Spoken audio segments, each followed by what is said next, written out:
Greg, I want to start with you because you were a partner at Tiger Global before you founded Sideline Group.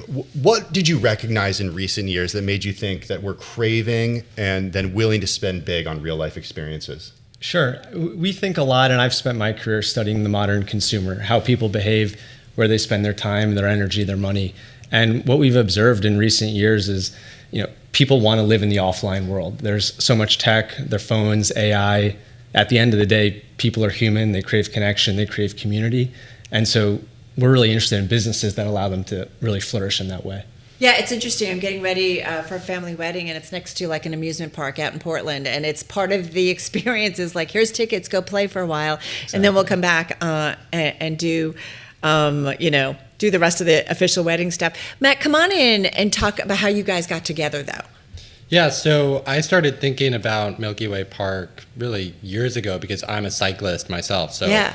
I started racing a bike when I was 15 years old, and it's become an enormously impactful part of who I am. And, we talk a lot about Milky Way Park, about moments of awe and these incredible sort of intensified, magnified moments of life that you can have on a bike. And I met Peter and Adrian, my partners, who founded Thomson Bike Tours, who founded Alpenglow Expeditions, and we decided we could work really well together. And then as we figured out how to create this holding company for extraordinary sports and adventure experiences where we can own the iconic experience in a handful of sports that people have deep, lifelong relationships with, I met Greg, and he was a great capital partner to have as part of it.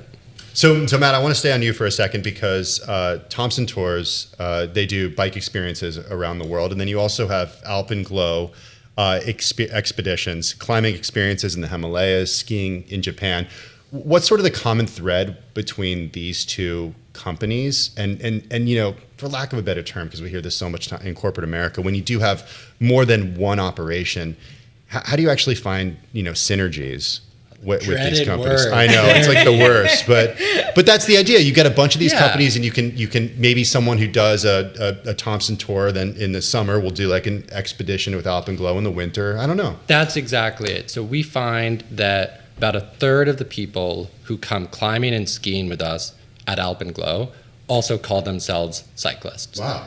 And so when you tell us that you're a cyclist, we introduce you to Thomson Bike Tours, and we say, hey, we create these incredible cycling experiences in the Alps, the Pyrenees, the Dolomites. We're the largest tour operator to the Tour de France. So for a lot of people, that's a bucket list experience as well. And our vision is to add more surface area to Milky Way Park. So right now, I'm obsessed with surfing. I'm a pretty okay cyclist, but I'm a really bad surfer, actually. Hopefully no videos of my surfing on Bloomberg. But you can look at Matt's race history, and he's actually a very good cyclist. I do okay. And so that's really the core of this thesis, that our customers are overlapping. The spirit of these sports is really the same. But then we're also doing a lot on the more commercial side of the businesses to help these companies run smarter and run better. It turns out that the way you sell trips, the way you manage your website, the way you do engagement and marketing across these companies is very similar. And so we're very new to this, but we're already seeing there are things that Thomson's learned from Alpenglow and things that Alpenglow has learned from Thomson. One thing I want to go back to and bring you back in here, Greg, is something we were thinking about. Actually, we thought about it a lot this week is AI and productivity. Sure. And what it does. It was a couple of years ago, Steve Cohen said yes. A 4-day work week is coming. And that's what, in part, prompted him to invest in the Golf Startup League, TGL. We had Jamie Dimon telling yes. one of our colleagues this week, our kids will be working 4-hour days, which is like, hallelujah, bring it on. But is that your thesis? Exactly. We've got a market that's open, so we've got to be here. But is that your thesis also part of it? But it's also the other thing that we're trying to think is if AI is replacing a lot of jobs, or workers or individuals that can now, the jobs can be done by AI, it makes us wonder, are there going to be a lot of unemployed folks? So how do you roll all of that in? So our view is, we don't have a crystal ball on how this all plays out, but what we do believe strongly in is that leisure time is in a structural increase for a variety of reasons. And we think people get some time back from AI, whether that results in a 4-day work week, as Steve Cohen or Jamie Dimon have said, we'll see. It's not necessarily something in our base case assumption, but we think even remote work is another factor that I think living in New York, we all think everyone's back in the office, but something like 30 to 40% less traffic in an office versus pre-COVID. People are remote, they're hybrid. We talk about Thursday night being the new Friday night, a lot of activity happening on Friday that never used to exist.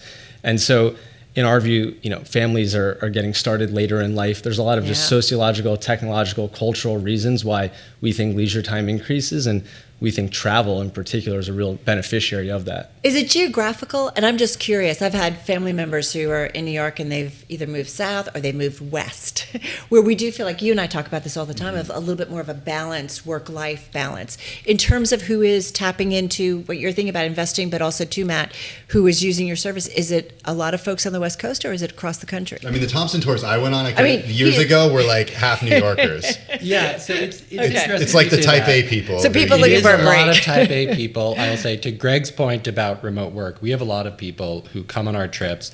They'll cycle all day, and then after dinner, they'll do a few hours of working remote and calls. Yeah. So I do think that's a real trend. We have people from all over the country, a lot of New Yorkers, but also a lot of folks from the West Coast and the middle of the country as well. Hey, Greg, I want to talk a little more about a Sideline Group and kind of what you're interested in there. We mentioned that you're an investor in Ari Emanuel's Mari, which includes the Madrid Open, the Escape from Alcatraz triathlon, Milky Way Park now. What else is on your radar? Yeah, we think a lot about, again, just where the consumer is going, where's the puck going. And the two themes we keep coming back to that feel really durable to us are people wanting to live healthier, more active lives. And then that's one. The second is people craving events and experiences. And Milky Way Park is unique in our portfolio in that it sort of touches both of those. When people travel, they want to be active, and they'd rather put their incremental spend toward an experience that they'll remember the rest of their lives than through a pair of clothes or a handbag or something like that. And we've seen that in data for many years, but it almost seems to be accelerating. So does that mean like health tech is something you'd invest in, or like wellness? Yeah, wellness stuff, or is it all about these big events or trips or stuff you're doing offline in the real world? We look at a lot of stuff that touches wellness, not necessarily health tech, at least to date, but we kind of start with, is the theme durable? How interesting is it? And then is there a business model that we're excited to invest in behind that? And then we go deeper in, why this company? And ultimately, is there a good investment to be made against that? And so that's to kind of hit all those metrics. Well, that brings us back to you, Matt. Talk to us a little bit about the business model and the growth that you guys have seen, top and bottom line. Yeah, so it's a really simple business model. We put together trips to all over the world. So at Thomson Bike Tours, it's primarily Americans going cycling in Europe, Alps, Pyrenees, Dolomites, and we put together the whole trip for you. So you show up at the airport, we've got the bike, we've booked the hotels, we have a guide, we have a mechanic, someone to support you on the ride. Yeah. It's really the easy button if you want to have a fantastic, Tim, you should opine because you've done these. There's a reason we've done 3. We're repeat customers, but it's you're not carrying anything yourself on the bike, and all the infrastructure is there. They're carrying all your stuff, and you have rest stops. So, well, what's the growth in the business? So one, we think that more people are falling in love with these sports. Just think anecdotally, whether it's running or cycling. I moved to New York 10 years ago, and at the time there were 2 running clubs in New York, Brooklyn Track Club and Central Park Track Club. Now, if you city bike, I live in Brooklyn, you city bike home from Manhattan to Brooklyn, you can't go 5 blocks without seeing a running club. And I know that's behind Greg's investment in Bandit as well. And so we think more people are falling in love with these. We think that the health spans that enable people to do these kinds of trips and activities for longer is increasing. But so are you seeing that in terms of, year over year? Like, give us an idea. So these are businesses, the ones we bought have been around for 20 plus years each. And we think about acquiring really sticky, iconic brands that have been around for 20 years and will be around for another 20 years. And over the past several years, post-COVID, those businesses have compounded at 20% growth or more. And we see them continuing to do that over the next many years. Greg, just to end with you and the investors in Sideline Group, Sure. Can you just give us an idea of the types of investors you've attracted, how much you've raised, and if you're going to raise another fund, and sort of like what's deployed as of now? Sure. I can't comment on the capital itself, but our investors range from former coworkers and partners of mine at my prior investment firms to family offices and institutions. And are you going to raise another fund? Is this fund closed? How does this work? We're in the process of wrapping it up, and we'll spend the next few years deploying it. And your target growth for investments? We sort of operate in the zone post early stage venture capital and before the larger private equity firms get involved, and so sort of growth equity. So Matt, does that put pressure on you to have an exit here at some point? Just 20 seconds. That's a great question for Greg and I to think about a lot. Look, I'm 31 years old. I'm in this for the next 30 years, and my vision is for Milky Way Park to build into an iconic collection of great companies that create great experiences over many decades.